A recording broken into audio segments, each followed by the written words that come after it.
Yang pertama, saya akan membawakan materi mengenai ekspor. Ekspor yaitu seseorang atau suatu badan hukum yang menjual sebuah barang ke luar negeri. Orang atau badan yang melakukan penjualan dapat disebut dengan eksportir. Saya ulangi lagi, orang atau badan yang melakukan penjualan dapat disebut dengan eksportir. Yang pertama, saya akan menjabarkan mengenai pengertian ekspor menurut para ahli. Para ahlinya adalah J. Winardi. Pengertian ekspor adalah semua produk atau barang dan jasa yang dijual kepada penduduk negara lain, ditambah dengan jasa-jasa yang diselenggarakan kepada penduduk negara tersebut, berupa pengangkutan permodalan dan hal-hal lain yang membantu ekspor tersebut.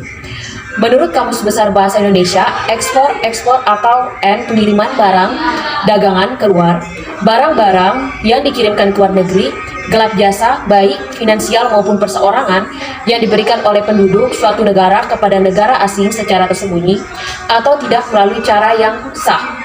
Yang ketiga, ekspor mengacu pada penjualan barang dan jasa dari negara asal ke negara lain. Dan materi selanjutnya yang saya akan bawakan juga berupa impor. Kamus Besar Bahasa Indonesia KBBI menyebutkan impor sebagai pemasukan barang dan sebagiannya dari luar negeri. Dalam bahas yang lebih sederhana, impor adalah aktivitas pemasukan barang atau produk lain dari luar negeri dan kemudian dipasarkan ke dalam negeri. Makna yang agak sedikit berbeda bisa Anda dapatkan pada Undang-Undang Nomor 17 Tahun 2006. Yang pertama, apa yang dimaksud dengan impor atau impor? Secara umum, pengertian impor adalah suatu kegiatan pembelian dan memasukkan barang atau jasa atau komoditas dari luar negeri ke dalam negeri secara legal melalui proses perdagangan.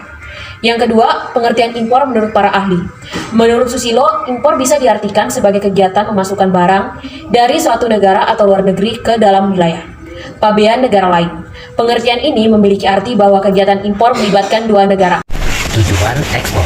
Pada dasarnya, kegiatan ekspor dilandasi oleh kesadaran bahwa setiap negara di dunia ini tidak ada yang benar-benar bisa mandiri dan saling membutuhkan satu sama lainnya.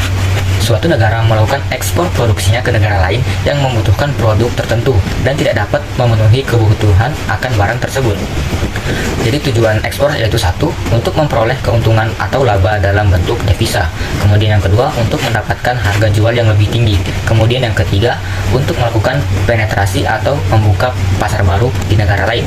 Kemudian yang keempat, untuk menciptakan iklim usaha dan ekonomi yang kondusif, baik secara nasional maupun global. Kemudian yang kelima, untuk mengendalikan harga produk ekspor di dalam negeri.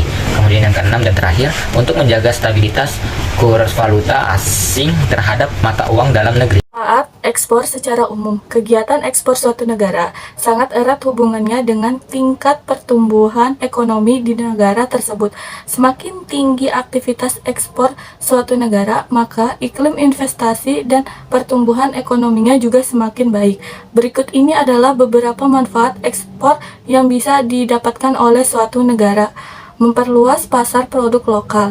Kegiatan ekspor negara Indonesia merupakan salah satu cara untuk meningkatkan pasar pangan produk-produk dalam negara, menambah devisa negara. Transaksi yang terjadi dalam kegiatan ekspor akan menambah penerima devisa negara sehingga kaya dan negara akan bertambah. Membuka lapangan pekerjaan, kegiatan ekspor juga akan berdampak pada jumlah lapangan pekerja bagi masyarakat. Ekspor produk Indonesia ke negara lain akan meningkatkan kegiatan produksi dalam negeri yang tentunya membutuhkan banyak tenaga kerja. Tujuan dan manfaat impor.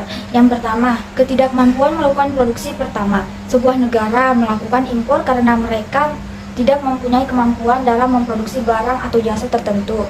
Yang kedua, biaya produksi yang terlalu mahal. Negara bisa saja melakukan impor barang atau jasa tertentu karena alasan biaya. Mereka memang mempunyai kemampuan dalam melakukan produksi. Yang ketiga yaitu kebutuhan dalam negeri yang tidak mencukupi. Anda bisa saja menjumpai negara melakukan impor barang yang sejatinya sudah diproduksi oleh perusahaan dalam negeri. Selanjutnya, manfaat impor. Yang pertama, memperoleh suplai produk bahan buatan luar negeri yang tak bisa diproduksi oleh perusahaan dalam negeri. Yang kedua, mendapat suplai bahan baku untuk kebutuhan industri dalam negeri. Yang ketiga, sarana transfer teknologi canggih dan modern. Yang keempat, upaya mengendalikan inflasi berkat harga barang impor yang lebih terjangkau. Dan yang kelima yaitu negara bisa saja fokus untuk melakukan aktivitas produksi barang atau jasa tertentu. Selanjutnya yaitu jenis-jenis impor. Berdasarkan kegiatannya, impor dapat dibedakan menjadi beberapa jenis, yaitu yang pertama impor untuk dipakai. Kegiatan memasukkan barang atau jasa ke dalam wilayah pabean Indonesia dengan tujuan dipakai, dimiliki, atau dikuasai oleh orang yang berdomisili Indonesia. Yang kedua, impor sementara. Kegiatan memasukkan barang atau jasa ke dalam wilayah pabean Indonesia, di mana tujuannya adalah untuk diekspor kembali ke luar negeri paling lama 3 tahun. Yang ketiga, impor angkut lanjut atau terus. Kegiatan mengangkut barang dengan menggunakan sarana pengangkut melalui suatu kantor ke kantor lainnya tanpa adanya proses pembongkaran terlebih dahulu. Yang keempat, impor untuk ditimbun. Kegiatan mengangkut barang dengan menggunakan sarana pengangkut melalui suatu kantor ke kantor lainnya dengan proses pembongkaran terlebih dahulu. Yang kelima yaitu impor untuk reekspor. Kegiatan mengangkut barang impor yang masih berada di dalam wilayah pabean untuk diekspor kembali ke luar negeri. Hal ini dilakukan terhadap barang impor dengan kondisi tidak sesuai pesanan, salah kirim, rusak, tidak memenuhi syarat teknis, dan terjadi perubahan peraturan. Jenis-jenis ekspor. Yang pertama terdapat ekspor langsung. Ekspor langsung merupakan salah satu cara penjual barang atau jasa dengan menggunakan perantara eksportir yang tinggal di negara lain atau negara tujuan ekspor. Kegiatan penjualan ini dapat dilakukan melalui pihak distributor dan wakil penjualan perusahaan. Keuntungan dari ekspor langsung yaitu salah satu kegiatan produksi tetap terpusat di negara asal dan adanya kontrol terhadap distribusi yang lebih baik.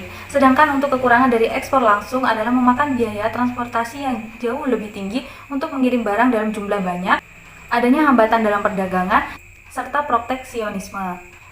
Yang kedua, ekspor tidak langsung. Ekspor tidak langsung merupakan sebuah cara di mana barang dijual melalui perantara di negara asal, kemudian akan dijual lagi oleh perantara tersebut melalui suatu perusahaan manajemen ekspor dan perusahaan pengekspor. Kelebihan dari ekspor tidak langsung ialah salah satu sumber daya produksi yang terkonsentrasi dan tidak perlu menangani berbagai kegiatan ekspor secara langsung.